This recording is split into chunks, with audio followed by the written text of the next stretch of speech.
Do you ever,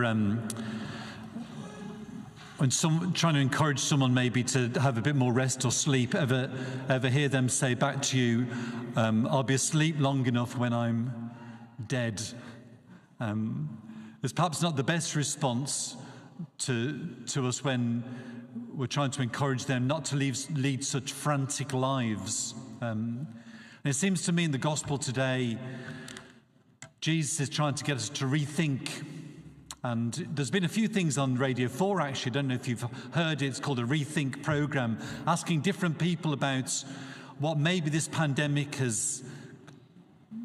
what effect it's had on us, what things we're trying to rethink in our lives. John Major was on it once. They've had Pope Francis's writings on it too. And this is an opportunity for us, having been away for so long, just to rethink in the light of what we've experienced. And sometimes we do feel weary.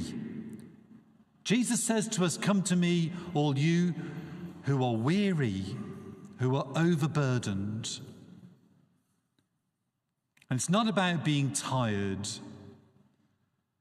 I think being weary is a bit different. Sometimes we can be tired from doing a bit of gardening or maybe going on a long walk or a bike ride.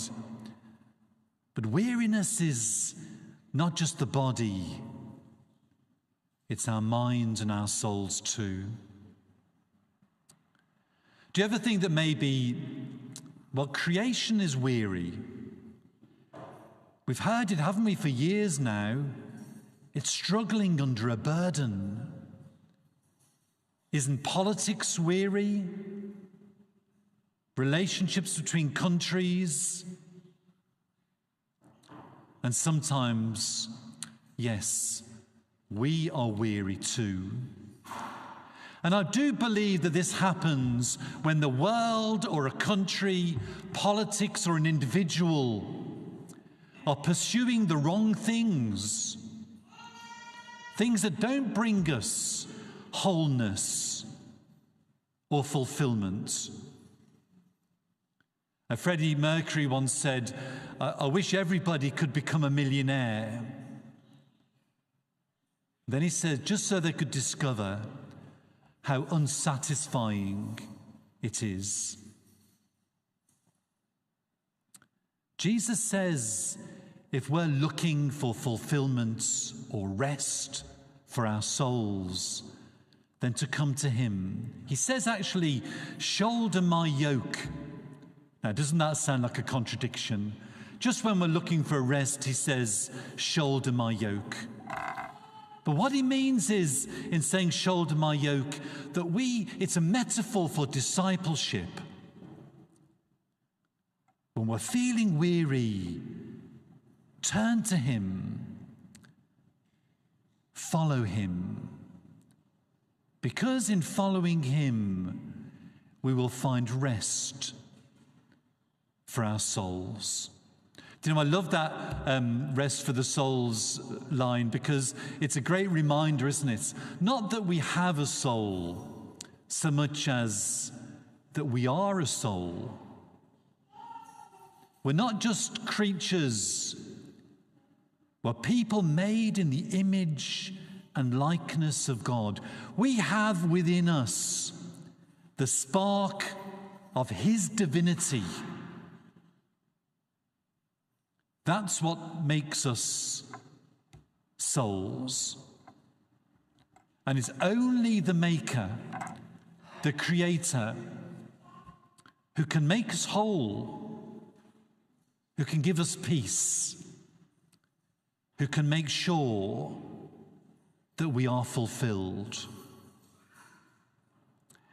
If we're rethinking our lives, there's nowhere else to start, can't be, than beginning with God, with our Creator. We could try all sorts of things.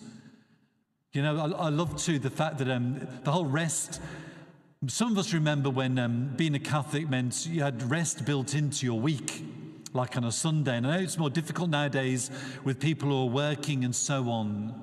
But rest was part of our culture. And it needs to be rediscovered.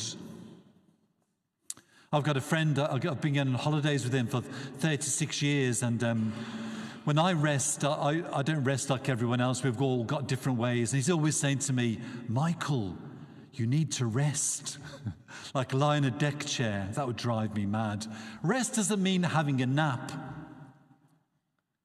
It means doing something that recreates us in the presence of God. For some of us, it might be a bit of cooking. It might be gardening, a walk, a bike ride, but done in the knowledge and presence of God, allowing God in those moments not just to be with us,